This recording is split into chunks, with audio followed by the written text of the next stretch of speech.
Muy buenas noches, ya son casi 2 semanas del impacto del huracán Otis en Acapulco, Guerrero, que ha dejado hasta el momento oficialmente 47 muertos y 53 personas que se reportan todavía como desaparecidas. ¿Cuál ha sido la actuación de los distintos niveles de gobierno? ¿Qué es lo que sigue en Acapulco? ¿Van bien? ¿Van mal las cosas? Saludo a nuestros colaboradores de los lunes, Ana Laura Magaloni. Ana, ¿cómo estás? Buenas noches. Hola, Leo. ¿Qué tal? Javier Tello, muy buenas noches. Leo, Ana, buenas noches. Jorge Castañeda, ¿cómo estás, Jorge? Buenas noches.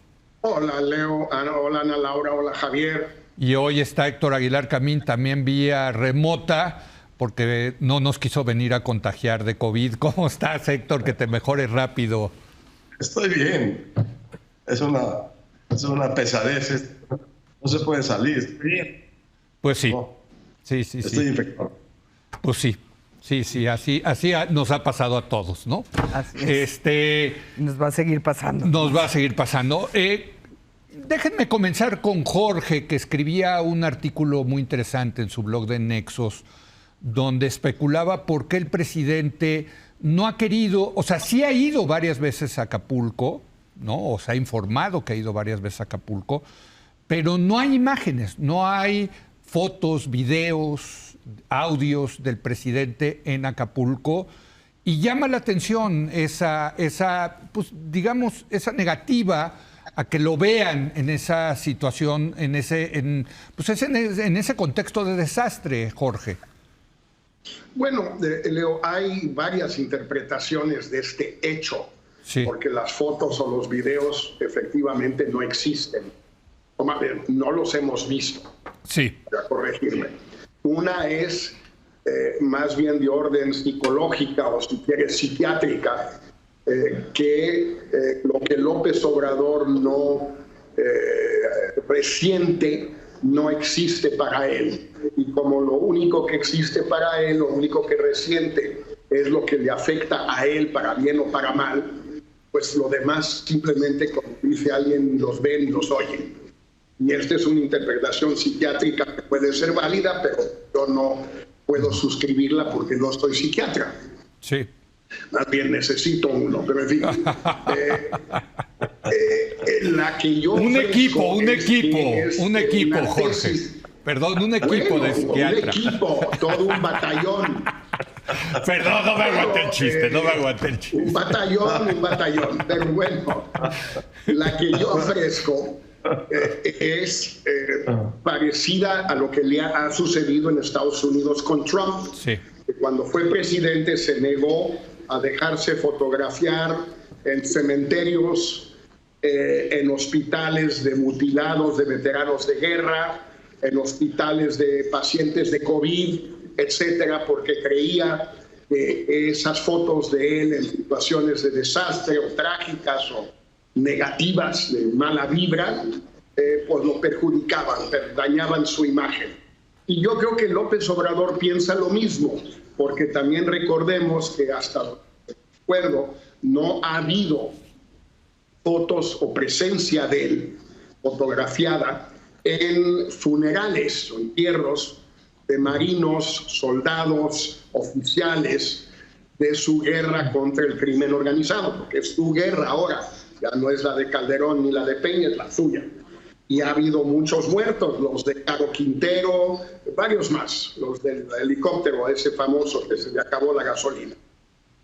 Nunca fue, y a ningún otro, o sí fue, no vimos las fotos. Entonces da la impresión que no quiere sentirse asociado a la tragedia. Eso es algo que pasó en otro país, con otra gente, a la que le va a mandar la ayuda que pueda, pero él hacer lo que todos los presidentes han hecho, por lo menos desde que yo recuerde, por lo menos incluso de la Madrid se habrá tardado con el sismo del 85, pero finalmente lo hizo. Así es.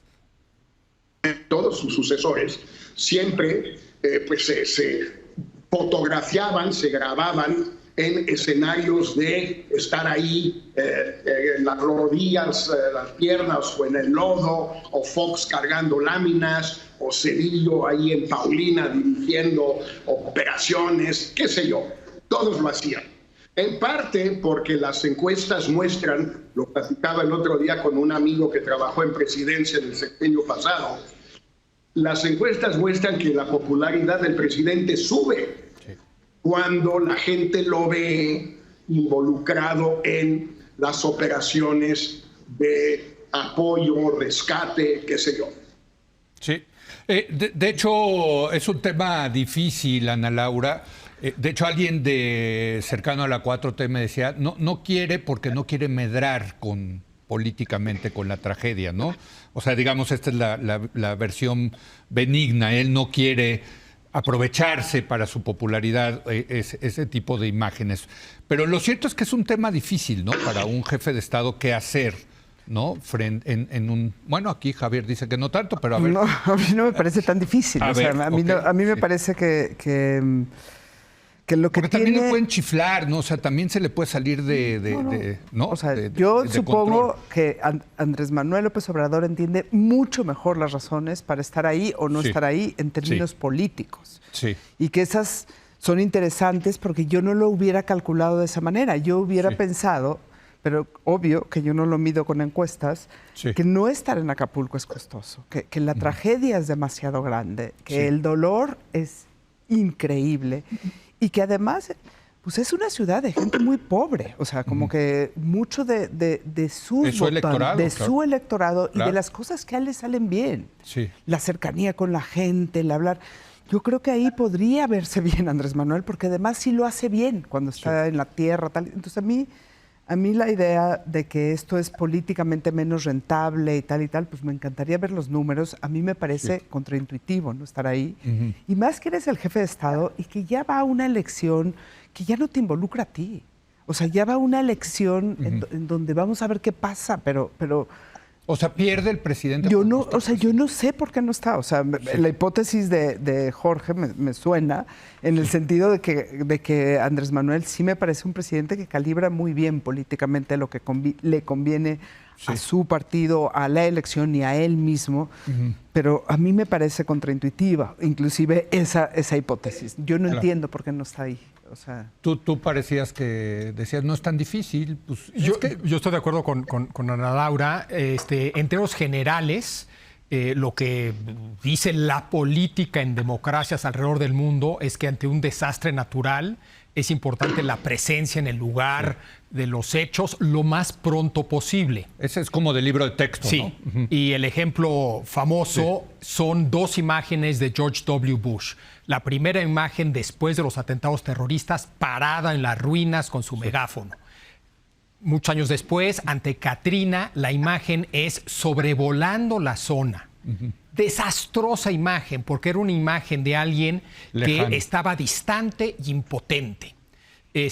Hablando de imágenes, Rudolph Giuliani, ¿no? Entrando al Ground Zero. Mismo, ¿no? O sea, el alcalde de Nueva York todavía con polvo y eso entrando. De inmediato. ¿No? De inmediato. Otra cosa es 8 meses después. Sí, le fue. No, bueno, lo hizo candidato a la presidencia. Otra cosa es 8 meses después. Cuando las cosas siguen igual de mal, pues no te vas y te paras ahí porque tú eres el responsable de que sigan igual de mal. Igual, en fin, no sé, ¿no? Katrina, etcétera, etcétera. Pero lo que dice el libro de texto, ¿por qué no? Pues igual es por la razón que dice Jorge, que suena a mí más un tema no psiquiátrico, sino psicológico, más que una estrategia. Pero sí, a mí... Ahora, vimos una imagen de él en camino a Acapulco. Sí. Que no es lo mismo. No, de acuerdo que no es lo mismo, ¿no? Pero, por ejemplo, mi lectura de eso no fue tan negativa como la que leí en muchos lados. Ahora, el propio presidente sí ha dicho más ayuda al que no estorba, ¿no? Ahorita que vaya el presidente puede estorbar. Me cuesta trabajo pensar en un presidente que estorba, ¿no? Pero en fin. Bueno, en fin, digo, es parte del debate, ¿no? Porque la realidad es que, como dice Jorge, a diferencia de todos los presidentes mexicanos pasados frente a este tipo de desastres naturales, no hemos visto al presidente presente. Héctor. Bueno, ustedes saben que a mí no me da mucho por tratar de meterme en los laberintos que pueda haber en la cabeza del presidente, porque pues es un asunto que como sugiere Jorge, es más bien cosa como de un experto en eso, o un equipo de expertos, como dices tú, Leo.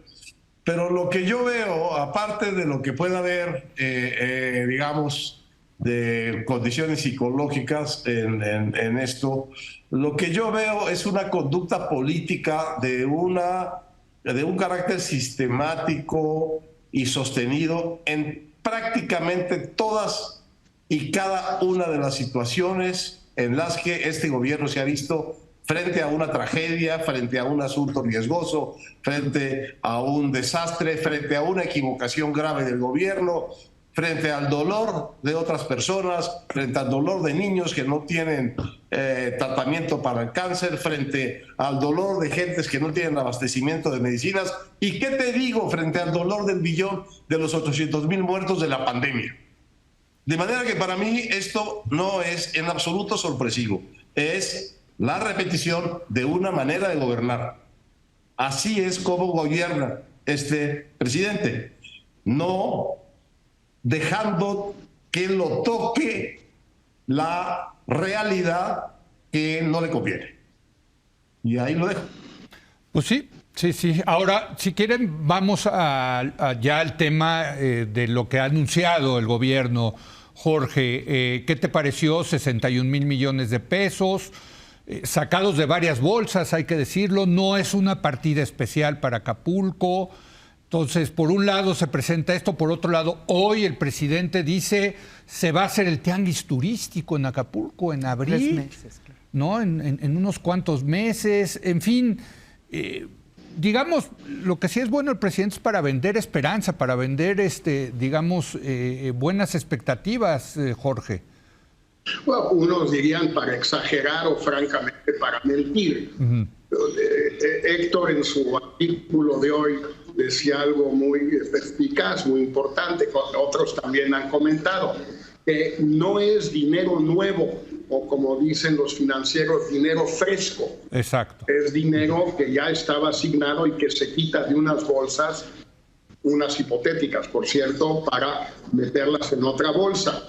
Creo que era Héctor también que decía, bueno, una condonación de impuestos a alguien que no paga impuestos o que no tenía ninguna posibilidad de pagarlos en la situación actual, pues no es realmente un apoyo. Si me dices, bueno, pues no te voy a cobrar esto y el otro, pues igual no te lo iba a pagar porque no tengo cómo, entonces pues no me estás haciendo un gran favor. O puedes deducir de tu declaración, de tus impuestos, en lo que gastes en reconstruir tu casa, pero no voy a pagar impuestos, entonces no puedo deducir nada porque no tengo un centavo. Pues bueno, creo que es altamente discutible. Son varias partidas que son de ese tipo. Adelantar el pago de la pensión de adultos mayores está bien, pero ya lo hizo electoralmente un par de veces y seguramente lo va a hacer el año que entra para toda la gente en los meses de abril y mayo. Entonces creo que uno se queda muy corto, aunque esto solo sea en lo inmediato.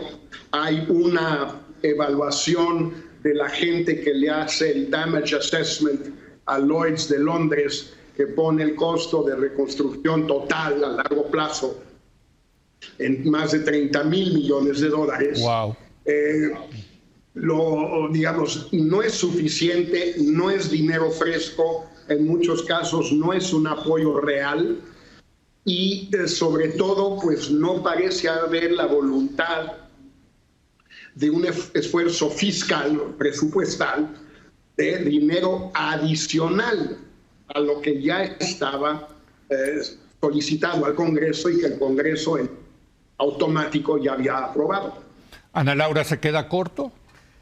Pues yo lo entiendo como un primer también, ¿no? Como o sea, cuando ves, por ejemplo, los montos que se le va a dar a la reconstrucción de vivienda de la gente más pobre, son 8,000 pesos por casa para pintar. Para limpiar lo pusieron, ¿no? O sea, la verdad es que la mayor cosa están derruidas. Entonces necesitas volver a construir tu casa. Pues digamos. Ahora sí que 8,000 pesos para quitar todo y luego 35,000 pesos a 60,000 pesos a los más graves. A mí, y 45,000 pesos por local. O sea, ese dinero no va a alcanzar para reconstruir lo que necesitamos reconstruir. No de la zona hotelera. Ahí le van a meter los empresarios y la gente. No. De las zonas devastadas de la gente pobre, ¿qué va a hacer esa gente sin casas, sin agua, sin servicios. A mí me parece que ahí hay una emergencia, que 61 millones se queda corto y que no puede ser como reasignación de programas sociales y exención de impuestos. No, yo coincido con Jorge que se necesita dinero fresco, sí. Y una partida muy fuerte para que no se vuelva un desastre humanitario, el dengue, las enfermedades. O sea, realmente no me parece que están calibrando correctamente la dimensión humana del desastre en el que se puede convertir Acapulco, en breve, ¿no? Entonces, ojalá hubiera una recapacitación por parte del Congreso y además estaban completamente a tiempo para hacerlo. Claro, o sea, como que si te agarran en otro momento. Tú lo dijiste la semana pasada, o sea, está el presupuesto y no, el presupuesto no. O sea, no parece que están dimensionando correctamente, me parece, el tamaño de la tragedia. Dice Ana Laura, ¿qué va a hacer la gente frente a esta situación? Pues lo vimos en Katrina, ¿no, Javier? Migrar. Muchos migraron, se fueron temporal, otros permanentemente, se fueron de Nueva Orleans, ¿no? Sí, este tipo de desastres naturales tiene un enorme impacto demográfico. De hecho, en Katrina se fueron muchos y llegaron otros. Jorge conoce bien la historia porque se cerró el consulado en Nueva Orleans, el consulado de México en Nueva Orleans, porque ya no había mexicanos en Nueva Orleans. Sí. Bueno, con Katrina llegaron cientos de miles de mexicanos a la construcción y se tuvo que abrir un nuevo consulado en Nueva Orleans. Mira qué buena pero historia. Jorge conoce bien esa historia. Entonces el impacto demográfico de estas cosas es enorme. Yo diría que hay, y ya hemos dicho varias veces, hay dos retos, ¿no? El inmediato y el de largo plazo de reconstrucción. Yo diría que para ambos retos hay una dimensión, digamos, meramente económica de recursos, hay una dimensión legal, de entramado legal, que permita eso, que se dé de manera correcta, etcétera. Y ligado de manera más amplia a lo legal, hay una dimensión institucional, de arquitectura institucional, para darle seguimiento y operar todo esto. Yo creo que los 61 mil millones, igual alcanza para lo de muy corto plazo. Sí. Pero de ninguna manera alcanza para la reconstrucción. Tú decías que es un primer saque. Ojalá. Yo creo que habla de un presidente que está nada más pensando en los próximos 7 meses hasta la elección. Eso es muy importante. Y que hasta ahí le toca a él y que ya le tocará a otros gobiernos lidiar con la reconstrucción de Acapulco. ¿Cómo financiar? Si nada más me enfoco brevemente en el tema del dinero que se necesita para reconstrucción. Deuda es una opción y ahí la limitante es una fiscal y estabilidad macroeconómica. Impuestos, un impuesto especial durante un periodo acotado. Claro. Y ahí otra vez hay un tema de impacto en cuanto a crecimiento y impacto electoral si se anuncia en esta coyuntura. Reasignación de recursos, que es algo de eso han hecho, pero podrían obviamente hacer muchísimo más de eso.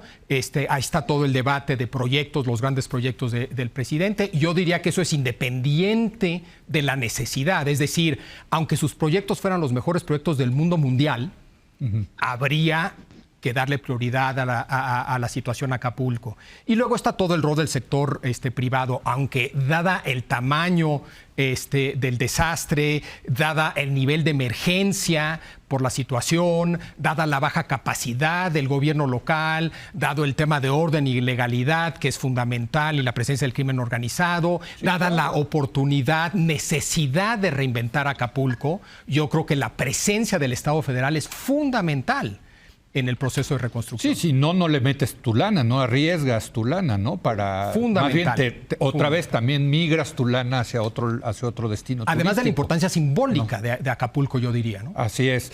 Reasignaciones, dice Javier. Héctor, tú lo decías hoy, lo escribías.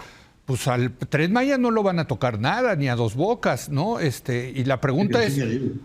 La pregunta es ¿qué es prioritario? ¿Que pase el tren por Yucatán o reconstruir Acapulco, no? Mira, voy a coincidir con Ana Laura, nomás que lo voy a decir un poco más bruscamente.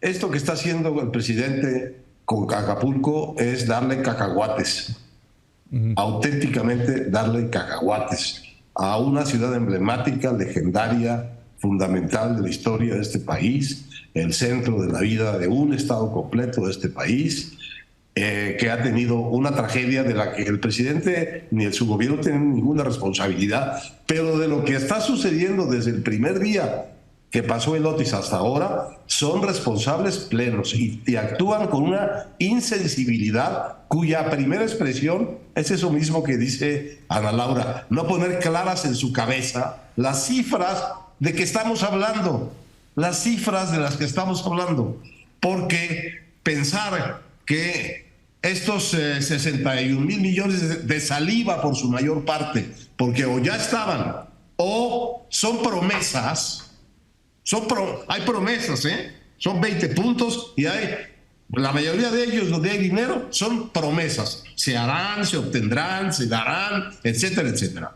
Pero real hay pura saliva. Me parece parte de la insensibilidad bárbara de este gobierno. Por cierto, nos hemos enterado, ahora reciente, yo por lo menos el día de ayer, una espléndida crónica de Héctor de Mauleón, de que eso que vimos de la rapiña en Acapulco no fue una rapiña popular, en el sentido de que la gente desesperada salió a robarse lo que podía. Fue una rapiña perfectamente organizada por los grupos que controlan esa ciudad y a los cuales el Otis les quitó toda restricción y se dedicaron a organizar el saqueo, no de agua y de comida, sino de las tiendas caras, de los departamentos vacíos y de los bancos. Tan bien organizados, con sus choferes, sus transportistas, sus ambulantes, con su clientela local, que de las 86 sucursales que hay bancarias en Acapulco, depredaron 30. Los cajeros automáticos se los llevaron todos, algunos los abrieron con soplete, otros los arrancaron con todo y la pared, con camionetas, con cadenas. En algunas sucursales llegaron hasta la bóveda central de la sucursal, que es donde está la mayor cantidad de dinero. Eso es cualquier cosa menos rapiña popular. Eso es la demostración de que esa ciudad estaba y quedó en manos del crimen organizado. Uno de los puntos de la reconstrucción del presidente es interesante. Dice, en cada colonia de más de 1,000 viviendas se establecerá, ahí está el futuro, ¿no? Se establecerá, esperemos que antes de Navidad, para que la Navidad no sea muy amarga. Bueno, se establecerá un cuartel de Guardia Nacional con 250 elementos en cada uno para evitar robos. Pues mucha suerte con eso, porque están llegando a una ciudad que ya estaba cogobernada por el crimen, que fue ya saqueada por el crimen y que está hoy en materia de ejercicio de la violencia y capacidad de organizar actos violentos e ilegales en manos del crimen organizado. Así que me parece que la urgencia primera son esos 250 elementos de la Guardia Nacional por cada 1,000 viviendas. No sé, Leo, tú eres bueno para los números. ¿Cuántas viviendas hay en Acapulco y por tanto de cuántos cuarteles estamos hablando y por tanto de cuántos guardias nacionales? Pues mira, hacia ojo de buen cubero habrá unas 200,000 viviendas, más o menos. 5 personas por viviendas, 800,000 habitantes. Exacto, 150,000 viviendas, ¿no? Entonces, pues ahí haz las 150,000 entre 250, ¿no? Bueno, y vas pues ¿cuándo van a llegar? Porque esos son tan importantes hoy como el dinero. Hijo, mano, es que y llevamos debatiendo esto toda esta semana, porque desde luego es el tema, Jorge, y ni por dónde empezar, mano. Es que ves complicación tras complicación tras complicación de una ciudad que está devastada, ¿no? Esto de la Navidad, una Navidad amarga, bueno, es que no hay ingreso tampoco. Tú dices, Ana Laura, no hay viviendas, pero tampoco hay ingreso. La gente no está ingresando. Pero no hay empleo. No hay empleo, por eso, Jorge. Y mira, se dice fácil, y bueno, es una intención loable, de que los meseros, recamareros, restauranteros, lo que tú quieras, de los hoteles, de los restaurantes, pues que se vuelvan plomeros, albañiles, electricistas, qué sé yo. Pero pues digo, un joven de 18, 20, 25 años, pues sí puede aprender más o menos rápido quizás a colocar ladrillos o tabla roca o cambiar vidrios o qué sé yo. Pero pues ya la gente de más edad, o sea, los jóvenes maduros como nosotros, a ver, aprendamos nosotros a cambiar ventanas, a poner ladrillos, a poner tubería, a ver, ¿quién se echa ese trompo al uño? Sí. Al uña. Así, es muy difícil hacer ese tipo de ajustes, no es una cosa sencilla. Los empleos temporales de la reconstrucción podrán bastar para algunos, pero se necesita, como el gobierno lo ha dicho, un programa de empleo temporal. Pero temporal, ¿qué quiere decir? Pues quiere decir muchos meses, no un par de meses, que creo que es lo que están ahorita, por lo menos presupuestando. Me parece que ahí pues hay todo un asunto de cuentas por parte de Hacienda, por parte de la Secretaría de Trabajo, tal vez, de Sedesol. No sé muy bien, ya no es Sedesol, sino de Bienestar. Sí.